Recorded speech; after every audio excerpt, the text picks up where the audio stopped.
Brought to you by Agilus Diagnostics.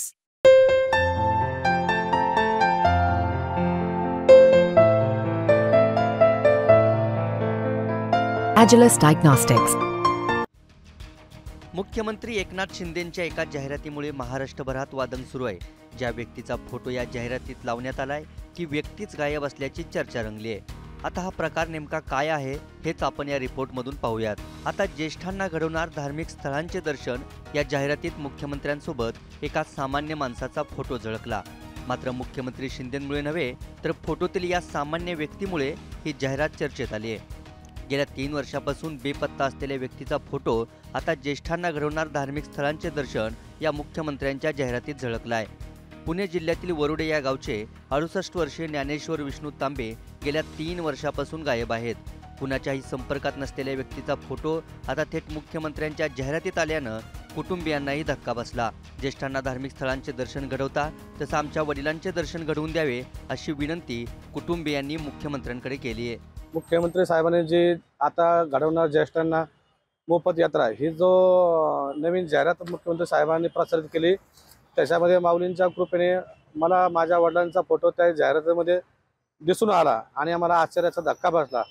शासनाने ही जी काही योजना ज्येष्ठ लोकांसाठी आणलेली आहे त्याच्यामध्ये मलाही शासनाकडनं ही अपेक्षा आहे की गेली 2-2.5 वर्ष ज्या वडिलांचा मी शोध घेत आहे त्या वडिलांचा शोध घेऊन मुख्यमंत्री साहेबांनी संबंधित मंत्री महोदयांनी त्यांचा शोध घेऊन मलाही माझ्या वडिलांचं दर्शन द्यावे ही शासनाला माझी हात जोडून विनंती.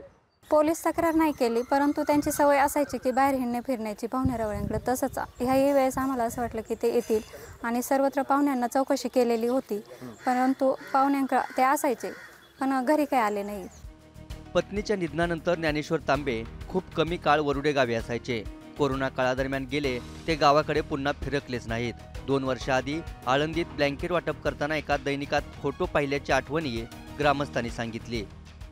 मध्यंतरीच्या काळामध्ये ज्यावेळी आळंदीमध्ये ब्लँकेट वाटप होतं 2 वर्षापूर्वी त्यावेळी सुद्धा अशीच पेपरला जाहिरात आली होती. त्यावेळी त्यांचं दर्शन पेपरमध्येच झालं होतं.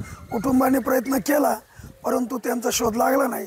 त्याचे आवक जावक ही कायमची चालू होती. त्याच्यामुळं ह्या माणूस भेटला हाय बुवा, तो माणूस भेटला हाय बुवा, ह्या अपेक्षेवरच आम्ही होतो. मग त्याचं आहे ना 12 महिन्यातलं जवळजवळ निम्मा दिवस बाहेरच असायचं आणि निम्मा दिवस इथं असायचं.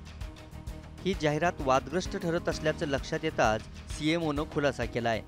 ही जाहिरात शिवसेनेची होती, सरकारची नव्हती असा खुलासाच CMOनं केलाय. बेपत्ता इसम सरकारच्या जाहिरातीत आल्यानं आता राजकारण रंगण्याची शक्यता आहे. जाहिरातीत फोटो देताना शहानिशा का केली नाही असा प्रश्न आता विचारला जाऊ शकतो. विरोधक या मुद्द्यावरून सरकारला घेरूही शकतात. पण त्यानंतरही बेपत्ता ज्ञानेश्वर तांबेंचा शोध लागणार का हा प्रश्न अनुत्तरितच आहे. ब्युरो रिपोर्ट, मुंबई तक.